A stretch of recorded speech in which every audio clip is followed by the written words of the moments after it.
Now, despite Hamas's threats, close to 700,000 Gazans, almost 750,000, have already heeded our calls and moved to safe zones.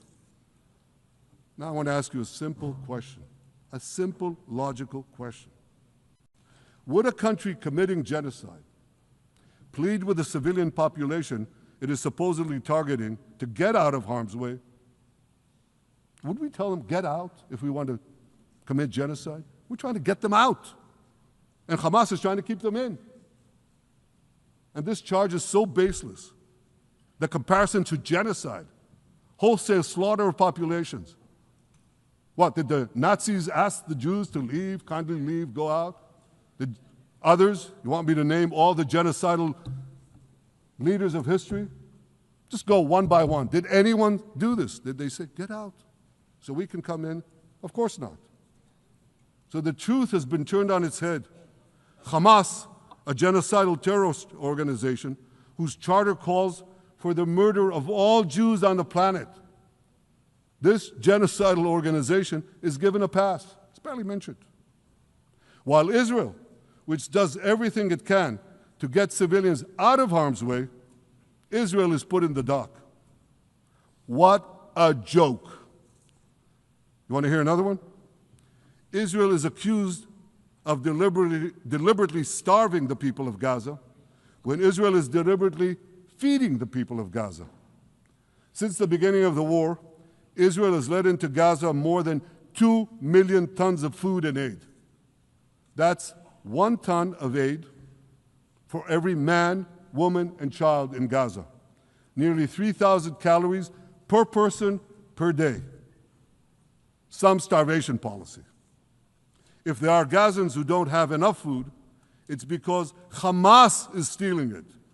Hamas steals it, hoards it, and sells it at exorbitant prices to fight its war machine. Last month, even the UN, not exactly a supporter of Israel. You're supposed to laugh, by the way.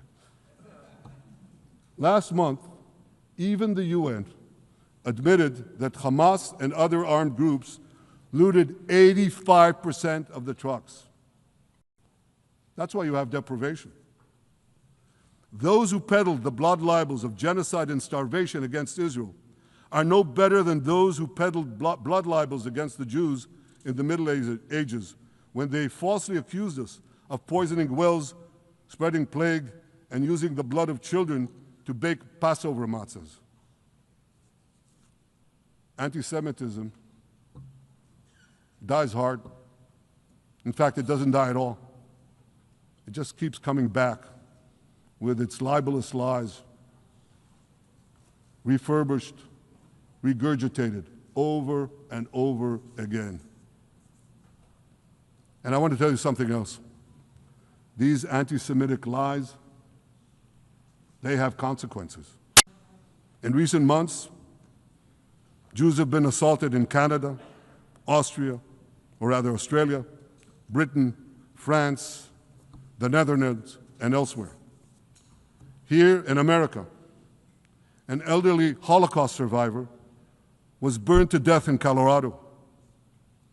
And a beautiful young couple from the Israeli embassy in Washington was brutally gunned down right in front of the Holocaust Museum there. Thankfully, President Trump's administration is forcefully fighting the scourge of anti-Semitism, and every government here should follow its lead. But instead, many do the opposite. They actually reward the worst anti-Semites on earth.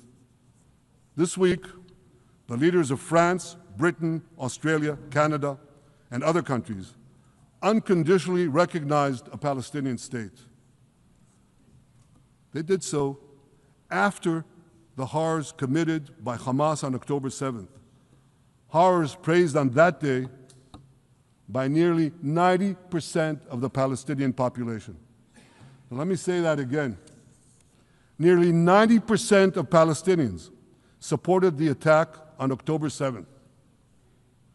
It's not supported only, they celebrated it. They danced on the rooftops. They threw candies. That's both in Gaza and in Judea, Samaria, the West Bank, as you call it. And it's just the way they celebrated another horror, 9/11. They danced on the rooftops. They cheered. They threw candy. You know what message the leaders who recognize the Palestinian state this week sent to the Palestinians? It's a very clear message. Murdering Jews pays off. Well, I have a message for these leaders. When the most savage terrorists on earth are effusively praising your decision, you didn't do something right. You did something wrong, horribly wrong. Your disgraceful decision will encourage terrorism against Jews and against innocent people everywhere. It will be a mark of shame on all of you. But wait a minute, Mr. Prime Minister, they tell me. Wait a minute. We believe in a two-state solution where the Jewish state of Israel will live side by side in peace with the Palestinian state. There's only one problem with that. The Palestinians, they don't believe in this solution. They never have. They don't want a state next to Israel. They want a Palestinian state instead of Israel.